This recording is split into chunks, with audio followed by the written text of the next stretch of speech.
Yeah, hi guys, friends and subscribers out there. Peter back for another video. I just wanted to do another one of those videos tonight where I show you what's been on the turntable as far as vinyl is concerned. So what vinyl I have been playing. Probably last 2 weeks, something like that, 2-3 weeks. So I'll just it'll give you an idea what I've been playing. I've got 10 albums here I picked out that have been played recently. So just give you an idea what I've been playing. Now the first album I have shown because I did new editions where I bought the album. Obviously I've been playing it. I've played it quite a few times and really loving it. Is this album. In the Court of the Crimson King by King Crimson from 1969, their debut album. What a great cover that is. Really loving this, especially I really got it for 21st Century Schizoid Man. And then I've heard Epitaph online. I like that. I really like the last track, The Court of the Crimson King. And also it's got I Talk to the Wind and Moonchild. Moonchild's a bit quite a little bit different. The start of the song's amazing. I love it, the feel of it. And it goes into a bit of experimentation with the instruments, but very relaxing experimentation. Not it's not all it's not all loud balls out to the wall music. It's just experimental music, but the first part of the song is quite different. So yeah, that's quite an interesting track. But virtually 21st Century Schizoid Man and Epitaph and The Court of the Crimson King, and the whole album is pretty good actually. Yeah, so I will be getting looking to get more King Crimson because I really enjoying this album at the moment, and which is the first King Crimson album I've had. And then I got the Pink Floyd, which I had on CD, but I got the final cut. I love this album. I don't know, it's so underrated. I just love the feeling of it. A lot of the songs very emotive. Waters is in control on this album, but this for me is very underrated. I know some people don't like it and some people love it. There's sort of no middle ground on this one. I don't see many people saying they don't mind it. It's either they love or they hate it. I'm one of the people who actually love it. So from 1983, the final cut, the last one with Roger Waters.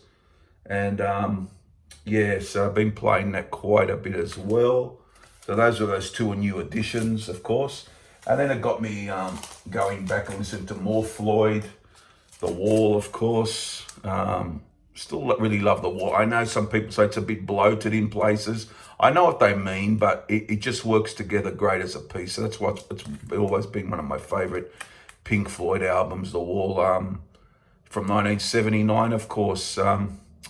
You know, there was also a bit of trouble in the camp even way back then, and they managed to put this great album out. And of course, the Wall stage show, they took it on tour, and then lately Roger's been doing it. The last few one of the tours back, I saw Roger do it, The Wall, and a great show it was too. Just really good. So, but I really like The Wall as an album. Yeah, and I gave that a spin. And this album is pretty not great too. Animals. I love. Sheep's always been my favorite of this. This is from 1977, and Sheep has always been my favorite. But it's got Dogs, which is great. 17 minutes. Great guitar work from David Gilmour on this album. And also Pigs, Three Different Ones is a track I really love. I find that not much talked about that much. People always say Dogs or Sheep, but that Pigs, Three Different Ones is a great track. I mean, really like that. And I've played this a lot over the years, Animals. That's a really good one. So yeah, so there's a few Pink Floyd here. About half the albums I'm going to show you Pink Floyd. And then my favorite, and when I heard it the other day again, I think I know why it's my favorite, because it's just, for me, probably one of those albums which you could say, if there is such a thing, the perfect album for me, this is just awesome from start to finish. 1975, the epic Wish You Were Here. And an album which has always got to be up there, and a lot of people's number one, probably be my number 2 or 3, probably, with The Dark Side of the Moon. 1973, what a wonderful album. Just went, when it was released in 1973, went gangbusters, didn't it? So many weeks on the US chart and charts around the world, just amazing. And an epic album, and still virtually the album is about about living in as a human, I think, and living existing in the human on here on Earth. It's got about themes of birth, death, and madness and greed. It represents all those things that you go through in life, and it's just desire, things like that. I think it just takes in everything, and it still a revered album in Pink Floyd history, I think. Yeah, so that's a Dark Side. So there's 5 Floyd albums I've been listening to there, and then I've often been playing a lot of old bands lately, and this album, Led Zeppelin 1. Not my favorite Zeppelin album, but I do like some tracks on it. Days That Confuse is on here. What do you got? How Many More Times? Babe, I'm Gonna Leave You is probably the 3 best songs for me, anyhow. It's also got a good rocker Communication Breakdown, but it's a bit here and there for me, but that's how it is. I think it's a good album, though. I think it's a good album. But an album I like more is this one. I played this again today, actually, and what an album. Houses of the Holy.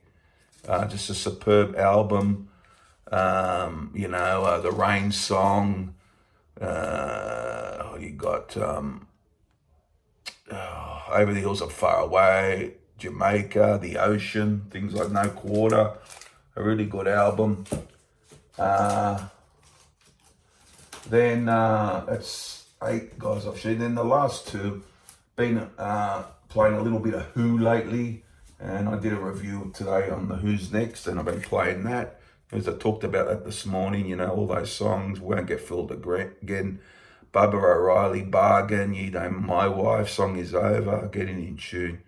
One of the greatest albums ever for me, and I've been playing that lately as well. And the last album I'm going to show you guys is another Who album, 1971's, I think it is, as well, around that time. Meaty Beaty Big and Bouncy compilations, basically they're big singles from the 60s. You got I Can See for Miles, Pinball Wizard,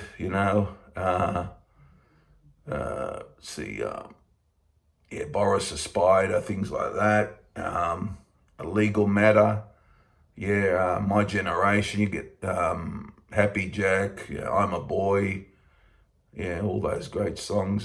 Substitute, the ones. And a great, the first Who compilation wasn't, and all their big singles. There's 14 tracks on here.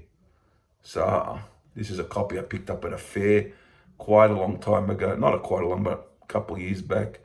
And a great compilation of the Who. And this has been reissued